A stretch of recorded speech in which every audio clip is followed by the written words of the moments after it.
So I've been putting a little bit of time recently into playing a bit more of Sephi Boy. The dirty Roth, if you will. So I figured I'd just give you guys a rundown of my initial impressions. And before we even get started, before we dive into the character, what it's like to play the dirty Roth, can we just say how shit his costume colors are?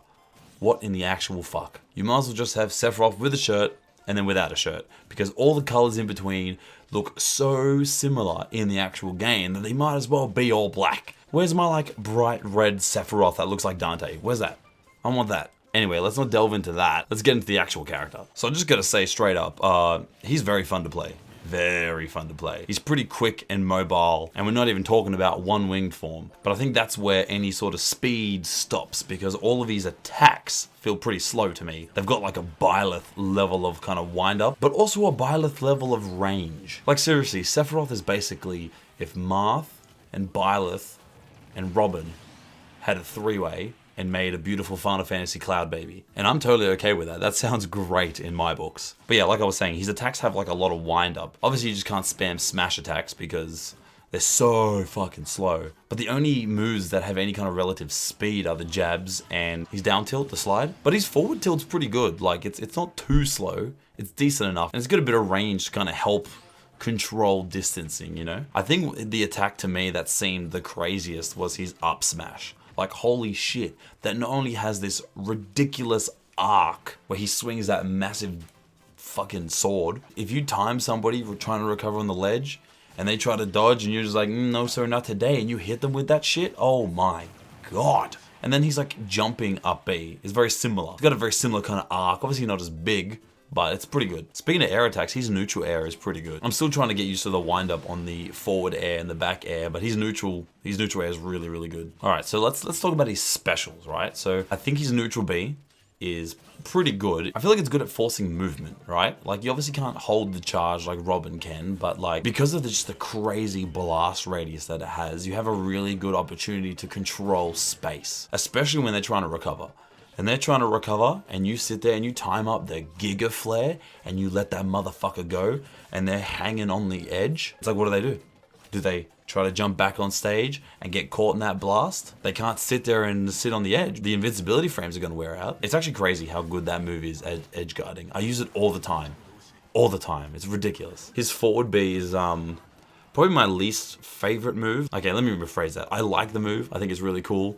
But it's really tricky. It's really tricky to land. But oh boy, if you get it, you pretty much go, here's a ticking time bomb. Let's play some games. You're basically forcing their hand. Are they going to shield to protect it? And if they do, you can just wind up just a massive forward smash into their face. Actually, I think his down smash is better at breaking shields if that's what you want to go for. I mean, if they're trying to shield it and you go up and you grab them, you can hold them in the grab as all those little fireballs go blah, blah, blah, blah, blah, blow up on them. It's very rewarding, but it's just so tricky to land because the range you're kind of in the mid-range trying to hit them with it. I don't know, I always feel like every time I go for that move, more often than not, I'm getting punished. That's probably because I'm a shit guy. It obviously couldn't be my fault, right?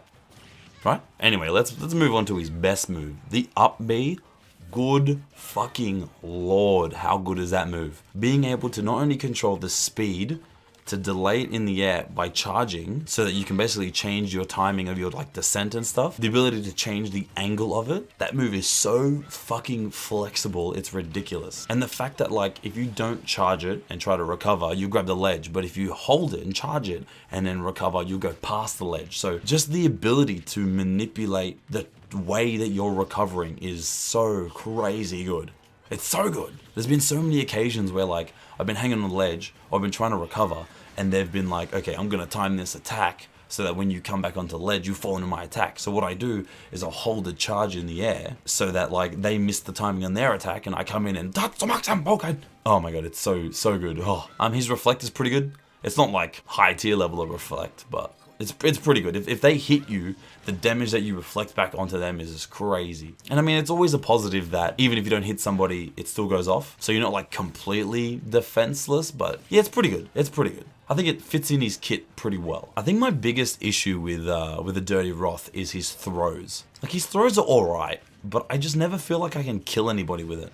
Like, you know, if you play like Charizard or Mewtwo or Ness, or like you just reach a certain percentage and you're just like, I will kill you with an up throw or a back throw or whatever. Like I don't feel like that with Sephiroth. I feel like it's always the follow-up that's going to be the killer.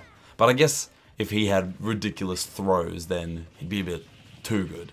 Because he's already really good. I've seen somebody play the Dirty Roth and grab somebody, do down throw into forward tilt. Not forward tilt, into forward air. And just like poke me the fuck off the stage. But I don't know, I just don't think the throws are the dangerous part of his game. Like if I have a lot of damage and Sephiroth grabs me, I'm not, like that's not what I'm worried about. I'm always worried about the follow-up, but that's where he shines because the follow-up has so much range. Like his back air or forward air or up air or all of his tilt. His moves, that sword is so fucking long. It's like really, really hard to get in on him. I've predominantly been playing Sephiroth, so I haven't had a lot of opportunity to fight against him, but I have fought against him as Sephiroth, and I've only fought a few times as Ken. If the other Sephiroth is even decent, it's really hard to get in. Just the range that he can play with and the positions and stuff that he forces you into. It can be pretty intimidating. Like you just know that, oh, if I get close to him, I'm gonna get hit before I can even tickle his prostate, you know? And it really makes me wonder where he sits in like a respective tier list. Because at first when I played him, I'm like, oh yeah, maybe he's like mid-tier. He's pretty slow, so I don't think he's gonna be like that dangerous. But the more I play him, and the more I play against like pretty good Sephiroths, I feel like he's going to be pretty up there. I feel like he's got a lot going for him. He may be slow, but just the ranges that he can play with, the situations he can force you into, and the crazy amount of edge guarding. Holy fuck. I'm telling you, that Giga Flare is dangerous. But I guess time will tell. I'm keen to see some of the top players put a bit more time into him and just tear shit the fuck up. Because I'll tell you what, I'm having a hell of a time playing him. Like it makes me want to play Final Fantasy VII again. And you know what? I actually have the remake sitting downstairs in my PlayStation games. I haven't touched it because I'm too busy not finishing Ghost of Tsushima. God damn it. But anyway, let me know what you think of the Dirty Roth. Are you having a grand old time with Sephi Boy? Or maybe that sword's a bit too long for you. I get it. It's not everyone's cup of tea. Let me know in the comments below. Like and subscribe for some more fighting game goodness. And I'll catch you guys for the next video.